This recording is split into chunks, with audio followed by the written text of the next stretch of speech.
বিসর্জন অসম্ভব হবে তাই শরীর ও ধারণ। ঈশ্বরের প্রীতি ছাড়া কর্ম আচরণ সেসব হইবে বর্ষ ভবের বন্ধন। তাহলে এখানে কি বলে গেল? ঈশ্বরের কর্ম ছাড়া, প্রীতি কর্ম আচরণ ছাড়া যেগুলাই করবা সব কি হবে? ভবের বন্ধন, বৃথা। এই যেখানে কর্ম হচ্ছে এটাই হচ্ছে সর্বশ্রেষ্ঠ কর্ম। কর্ম হরিপ্রীতি হেতু ধনঞ্জয়, তাহা ভিন্ন যেন সব বন্ধন নিশ্চয়। তাহলে আমরা গীতা পড়ি, গীতা শুনি, আমরা মনটা দিয়ে শুনি না? কি বলছে এখানে? কর্ম করো হরিপ্রীতি, ভগবানের প্রীতি করো কর্ম। কর্ম করো হরিপ্রীতি হেতু ধনঞ্জয়, তাহা ভিন্ন যেন সব বন্ধন নিশ্চয়। বাড়িতে যতগুলা করছি সব বন্ধনের কামনা বাসনা খাওয়ার জন্য করে আসবে। বন্ধন বন্ধন হ্যাঁ। তাহা ভিন্ন যেন সব বন্ধন নিশ্চয়। যজ্ঞ সহ পিতামহ শ্রীজি প্রজাগণে কহিলেন তাহা সবে সন্দেহ বচনে। এই যজ্ঞের বৃদ্ধি হোক আত্মা তোমাদের, যজ্ঞফল লেখা আছে বেদেরও ভিতরে।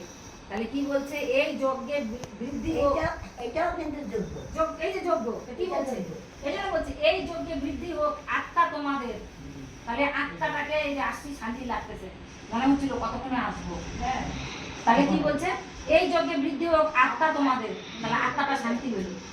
হ্যাঁ, যজ্ঞ ফল লেখা আছে বেদেরও ভিতরে। এই যে আসছি এর ফল লেখা আছে বেদের ভিতরে, গীতা ভাগবতের ভিতরে লেখা আছে। নিত্য নিত্য অভ্যুদয় ইহা হতে পারে, ইহা হতে হবে কামধেনু সময়া অভিষ্ট পুরাবে।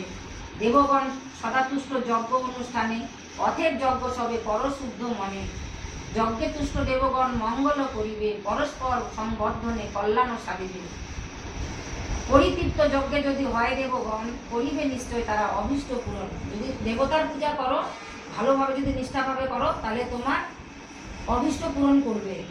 দেবতার পূজা করি সেটাও কিন্তু পায়, ভগবান পায়। হ্যাঁ, দেবতার বস্তু দেবে না করি অর্পণ, ভুঞ্জে যেই হয় তার চৌর আচরণ। যজ্ঞ শেষ বস্তু বর্ষ করিয়া ভক্ষণ, সর্বপাপ হতে মুক্ত হয় সাধুজন। আপনার তরে যারা অন্ন পাক করে, পাপান্ন ভজন সেই পাপীগণ করে। অন্ন হতে সমৃদ্ধ যত জীবগণ, অন্নেই বৃষ্টি সৃষ্টি যজ্ঞেতে বর্ষণ বর্ষণ। তাহলে অন্ন হতে, অন্ন দেখো এই যে অন্ন হচ্ছে, এই যে বৃষ্টি হচ্ছে, অন্ন হবে, সবাই খাবে, তারপর তো বৃদ্ধি হবে, সংসার বৃদ্ধি হবে। হ্যাঁ, দেহ পুষ্ট হবে। দেহ পুষ্ট হবে কি দিয়ে? অন্ন দিয়েই হবে। হ্যাঁ, কর্ম হতে যজ্ঞ বেদে কর্মেরও জনক, ব্রহ্ম হতে বেদ ব্রহ্ম সর্বত্র ব্যাপক। ব্রহ্ম নিত্য যেন পার্থ যজ্ঞে প্রতিষ্ঠিত, যজ্ঞান লভিয়া জ্ঞানী ব্রহ্মে নিয়োজিত। এই চক্রে অন্তে ব্রহ্ম না দেখে যে জন, সে জন সচেচ্ছাচারী পাপী তারও মন। আত্মতৃপ্তি মতিরতি আছে যে জনার, সংসারে কর্তব্য কিছু নাই তো তাহার। যে আত্মতৃপ্তি দেখে আত্মা নাই তো। হ্যাঁ, কোন কর্ম আচরণে নাই পুণ্য তার, সে প্রভু বহিতে নারে কৃত পাপ ভার। সর্বভূতে নাই কিছু তাহারও এমন, নিজ স্বার্থে যাহা তিনি করেন গ্রহণ। না থাকিলে কর্মে তার কিছু প্রয়োজন, তবু কর্তব্য কর্ম করে আচরণ। অনাসক্ত ভাবে করি কর্ম অনুষ্ঠান, অনায়াসে সর্বজন মুক্ত পদপান। জনকাদি রাজঋষি ছিলেন যাহারা, কর্মযোগে সিদ্ধি লাভ করেছেন তারা। লোকস্থিতি তথাকৃতি সুদৃষ্টি রাখিবে, সকল কর্তব্য কর্ম অবশ্য করিবে। সংসারে আছি, কর্ম করতে হবে না? কর্ম করতে হবে। ছেলে আছে, মেয়ে আছে, স্বামী আছে, ওটাও কর্ম করতে হবে। ওটাও করতে হবে, এটাও করতে হবে। অবাধে আচরে কর্ম জনসাধারণ, কিছুই কর্তব্য বলি নাহি কো আমার। ত্রিলোক অপাত্য মোর আছে কিবা আর, প্রাপ্য কোন বস্তু বলি কিছু হেন নাই। তাহলে এই যে আসছি, আমার বলতে কিছু আছে নাই, এক্ষুনি চলে যাবো সব। হ্যাঁ, কতখানি ঘর থেকে বাড়বো, আমার বলতে কিছু নাই। আমিও তো আমার না। এই যে কথা বলতে বলতে যদি চলে যায়, তাহলে গেলাম।